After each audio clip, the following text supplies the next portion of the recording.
You're watching another episode of Dirty Laundry, and I'm with Jeff the Brotherhood. We're wearing a bunch of dirty laundry right now.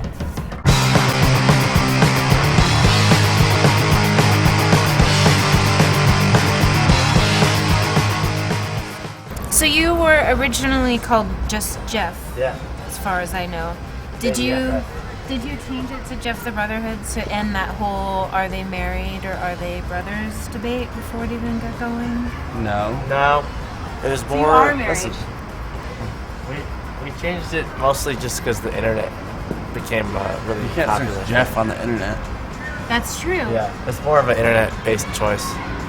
We had the band Jeff since we were little kids, and then when we did Jeff the Brotherhood, that's when we really started to try and put more effort into records and try and start touring and stuff. That's when we started touring and stuff. Right. Well, we started touring a little before that. Post Be like Your the- Own Pet? Yeah. Well, I also was the first person to leave. I left after their first record. Why? Lots of reasons. Yeah. I was kind of done with it, and I wanted to go to college, Right. try that, and I wanted to play Jake. Yeah. So I left after they went out and made another record, and then they broke up. So I was kind of out of there before that got started.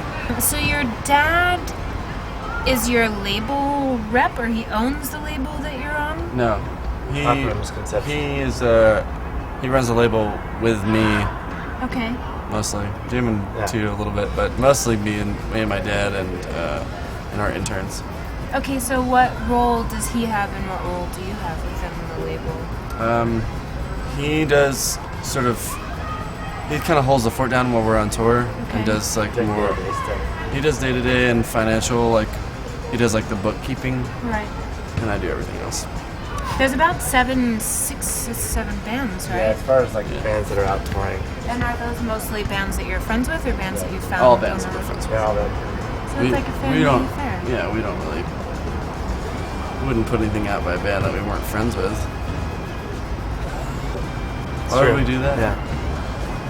I mean, record labels, you don't really make much money putting out records, so if you're doing it because you love to put out music. And if you love to put out music, you love to put out your friends' music. You released something on Jack White's label, didn't you? Yeah. How did that? Live record. Right. How did live. that come about? There's a festival that our friend puts together in Nashville called Nashville's Dead. Right. Next big Nashville. Oh no, it wasn't for Nashville's Dead. Yeah. Edit. Cut. This will There's all a be festival chopped up that's in Nashville called Nashville's Dead. Next big Nashville. later. Next thing. All right, cut. You go. Oh, Oh. Third Man Records which opened recently, has a store and a venue and all this stuff, and there's a festival called Next Big Nashville, and our friends that run a website called Nashville's Dead and Third Man Records together did a whole a series of shows. But what Third Man does is they bring bands that are a lot of bands that are coming through town will play shows there, and they'll record the show straight to tape and press it onto a record. And we played as part of that series. They asked us to. We were gonna play there, and then after we were already playing there, they asked us if we wanted to put out the live album, which we were stoked.